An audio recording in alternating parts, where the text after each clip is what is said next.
Buenos días, amados amigos y hermanos. En esta maravillosa mañana del lunes 12 de mayo de 2025, me permito impartir un mensaje fundamentado bíblicamente en Hechos capítulo 6 y versículos 1 al 5. Y dice la escritura en la versión Reina Valera 1960: en aquellos días, como creciera el número de los discípulos, hubo murmuración de los griegos contra los hebreos de que las viudas de aquellos eran desatendidas en la distribución diaria. Entonces los 12 convocaron a la multitud de los discípulos y dijeron: no es justo que nosotros dejemos la palabra de Dios para servir a las mesas. Buscad pues, hermanos, entre vosotros a 7 varones de buen testimonio, llenos del Espíritu Santo y de sabiduría, a quienes encarguemos de este trabajo. Y nosotros persistiremos en la oración y en el ministerio de la palabra. Agradó la propuesta a toda la multitud y eligieron a Esteban, varón lleno de fe y del Espíritu Santo, a Felipe, a Prócoro, a Nicanor, a Timón, a Parmenas y a Nicolás, prosélito de Antioquía.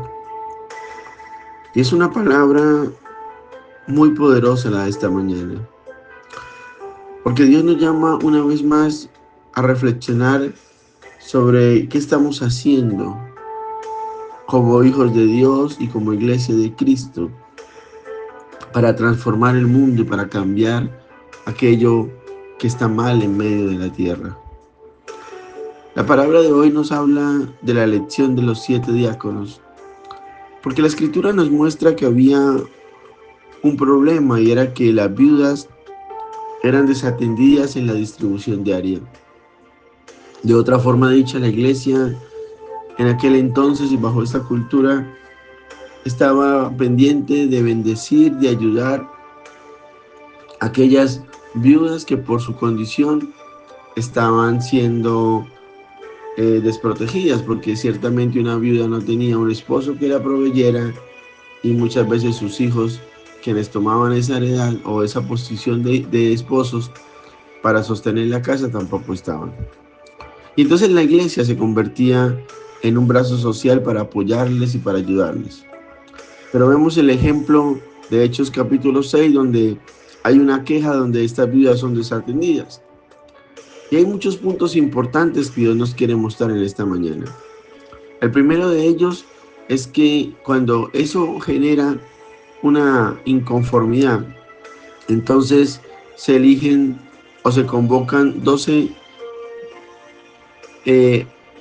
o los 12 mejor, convocan a la multitud y le dicen que hay que tener un equilibrio, que no es justo que se deje de dar la palabra de Dios para servir a las mesas.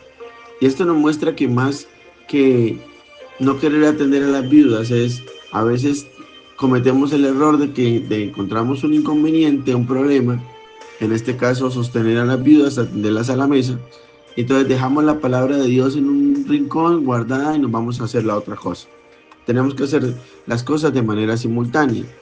Entonces lo que está diciendo allí los discípulos es: tenemos que atender a las viudas, pero no podemos descuidar la predicación de la palabra.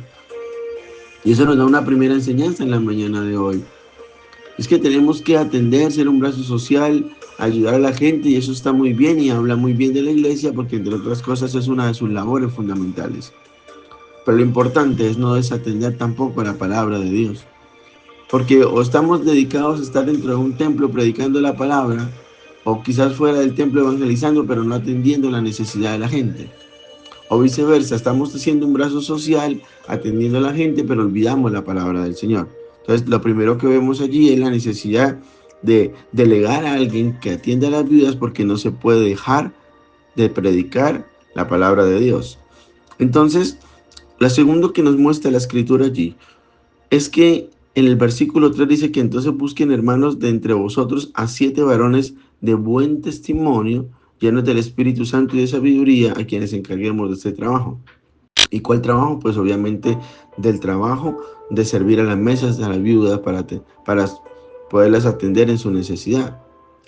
La pregunta es, ¿por qué a veces creemos que como iglesia la parte de la palabra, la parte de la enseñanza se la tenemos que dejar a los eruditos, pero la parte del social, aquellos que tengan solamente ánimo, deseo y pasión solamente natural? No, la Biblia dice claramente de que para la atención a las viudas tuvieron que seleccionar algunas personas, pero esas personas tendrían que cumplir unos requisitos. Y esos requisitos eran que fueran gente de buen testimonio, llenos del Espíritu Santo y de sabiduría. Así que fíjate que hoy da una segunda enseñanza la palabra, y es que no solamente tenemos que ser equilibrados como iglesia entre dar la palabra de Dios y ser un brazo social que ayuda a los demás, sino también que aún aquellos que hacen la labor social deben tener buen testimonio, deben ser personas llenas del Espíritu Santo y de sabiduría. Porque eso se convierte en lo tercero que Dios nos quiere enseñar hoy. Dice, y nosotros persistiremos en la oración y en el ministerio de la palabra. Y agradó a toda la multitud y eligieron entonces a determinadas personas. Pero quiero que entiendas algo. La iglesia necesita encontrar un equilibrio. Un equilibrio entre predicar la palabra, entre orar, entre hacer la parte espiritual tan importante que sostiene y caracteriza a la iglesia. Pero al mismo tiempo tiene que hacer una labor social de ayudar a aquellos que lo necesitan. El punto es que para ambas labores se requiere no solamente hacer de manera simultánea y constante, sino se requiere gente de testimonio, gente con sabiduría. ¿Cuántas veces la gente se aprovecha de las cosas que hace la iglesia o que la iglesia da para poder sacar provecho de la iglesia, pero no encuentra a Cristo en la iglesia? Entonces tenemos que tener sabiduría, ser llenos del Espíritu Santo para poder discernir y ayudar efectivamente. Pero también tenemos que ser de buen testimonio, porque tenemos el deseo, la pasión, las ganas de ir a hacer labores sociales, y eso es aplaudible y está muy bien. Pero a veces nuestro testimonio mancha la iglesia, mancha la labor que hacemos, porque si bien es una labor que en el fondo es bonita, con nuestro testimonio se ve empañada por nuestras malas actitudes, y nuestro mal testimonio se ve opacada. Así que hoy la palabra es muy clara. Anímate y seamos una iglesia activa, constante, que tenga un equilibrio entre predicar la palabra, orar, buscar a Dios, pero al mismo tiempo servir a la gente. Pero con todo y ello ser de testimonio, lleno del Espíritu Santo y sabiduría, para que todo lo que hagamos glorifique al Cristo viviente. Que el Señor bendiga tu vida de una manera especial, en el nombre poderoso de Jesús.